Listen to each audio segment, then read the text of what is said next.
Hi, I'm Old Crappy Couch, and today we are going to be looking at the weird origins, the wild history, and the bright future of the classic board game Reversi. So it all starts in 1883 when two Englishmen, Lewis Waterman and John Mullet, both claimed to have invented the classic flanking game independently of one another.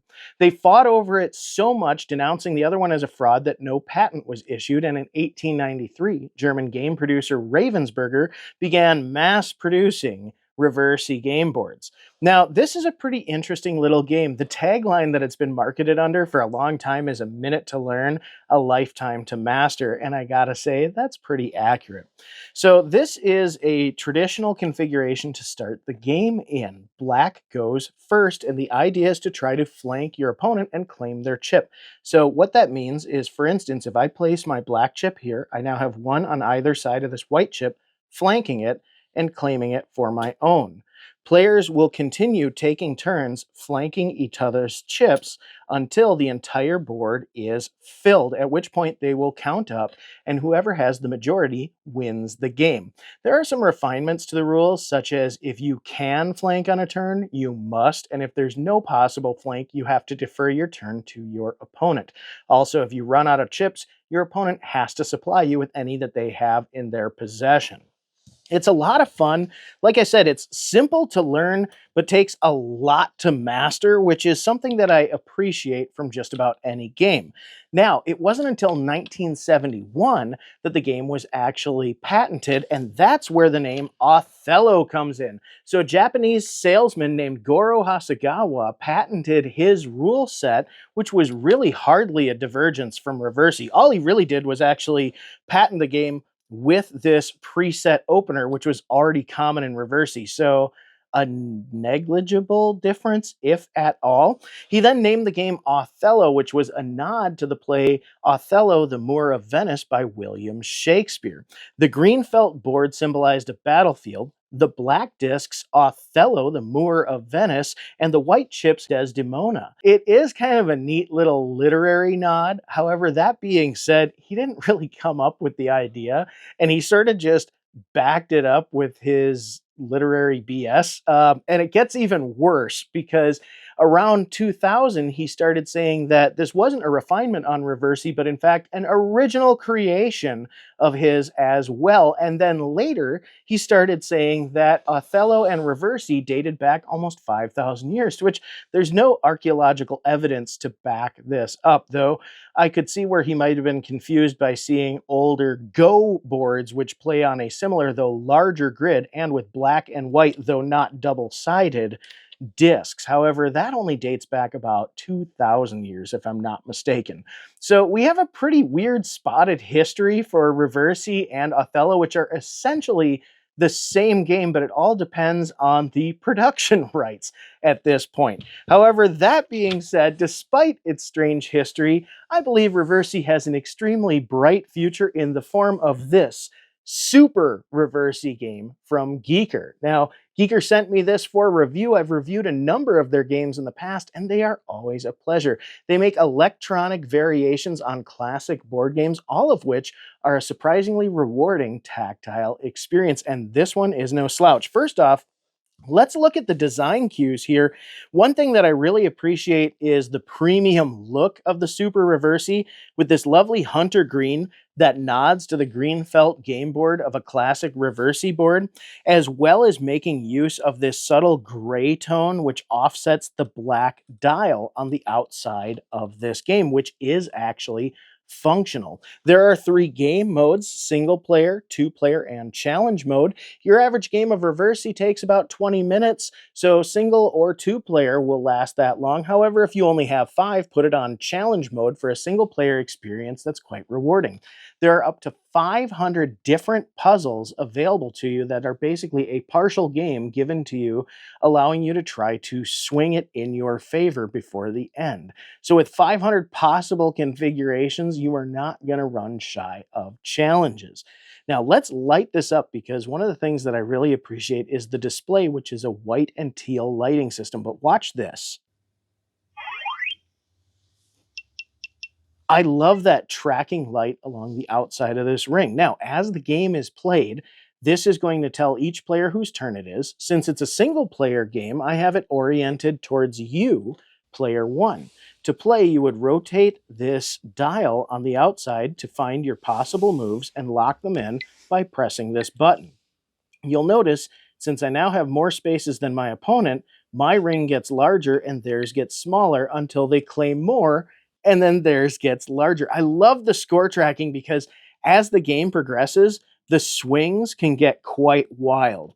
Now, I will say I initially thought it was a bit of a drawback that as you're taking your turn and rotating the dial to select your possible moves, it shows you all the possible moves instead of making you suss them out for yourself. However, that being said, it sort of balances out because later in the game, when you see a move that you weren't sure that you could do without the assistance of the game, sometimes you really need to pay attention to make sure that you understand exactly all the pieces that you're going to flank.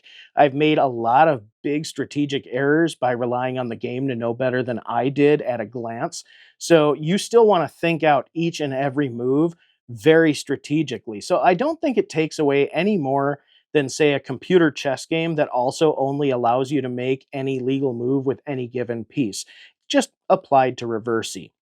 Now, on this design aspect, I really appreciate the light, but I want to point out too this lovely black screen here that has a glorious bevel to it that adds this very nice premium aesthetic. One thing that I really appreciate too is it has these anti-slip rubber boots.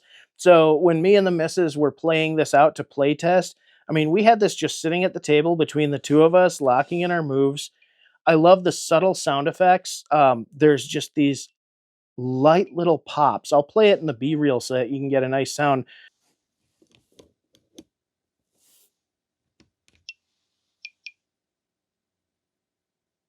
But the game just has these nice little pops here when you're placing your pieces so that you can track everything, but it's not obtrusively loud. It's not anything that's going to be distracting.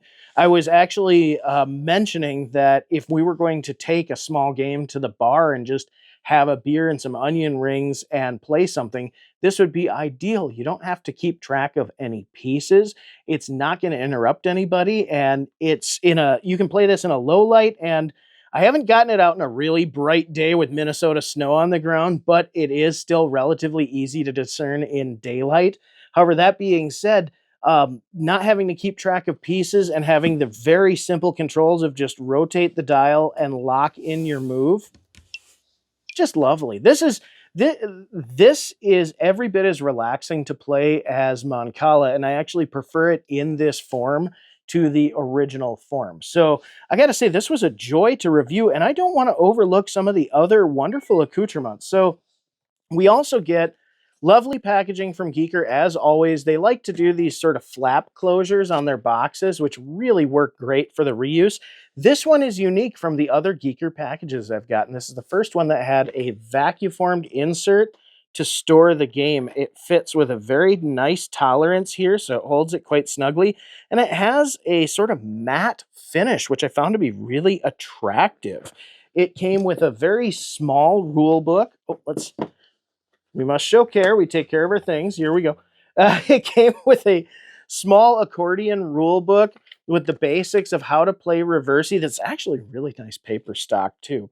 But I got to say, the game, if you already understand Othello Reversi, all you really need explanation on is what this X is on the back, because I originally thought this was the on-off switch without having consulted the instructions, thinking X being off and then it's just one player or two player. I didn't realize I had a challenge mode, which once you realize that this is just a mode selection, then pressing and holding the button on the front to turn it on and turn it off makes perfect sense.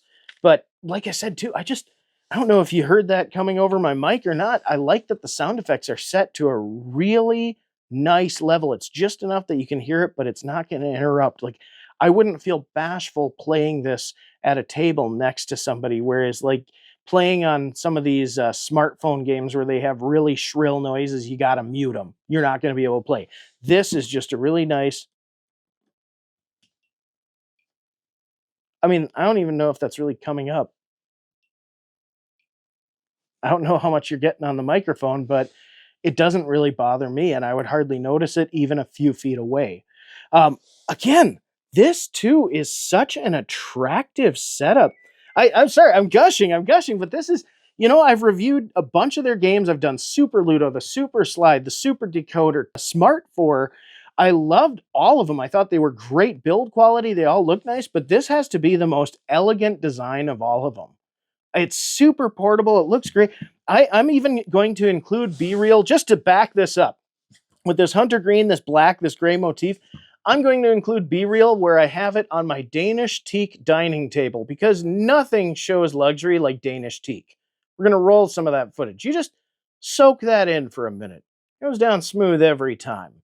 This is the kind of game. This is like, okay, so I leave my Magic 8 Ball out on my coffee table for people to pick up and play. I have a couple other games I do that with too. Like the modern Don't Spill the Beans from Hasbro looks kind of nice out on a table and doesn't store in its own box. This is one I could see just leaving out on a coffee table for a nice pickup game. So simple, so fun.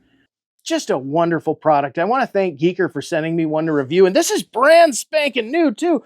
They said this is a new game of ours. They weren't lying. On the back here, this was produced January 8th of 2026. So that was also kind of a charge for me. This is hot off the press. What a cool little item here. If you like this or you've seen my other Giiker reviews, you want to check out some of their smart games, use my affiliate link, and I have a discount code in the description. You can save 15% off your purchase and support the channel. I love doing these awesome reviews with you. Hey, thanks to my couch potatoes as well for making great episodes like this possible. Hit the like and subscribe button if you had a good time. I can't wait to look at more classic games. We'll see you next time.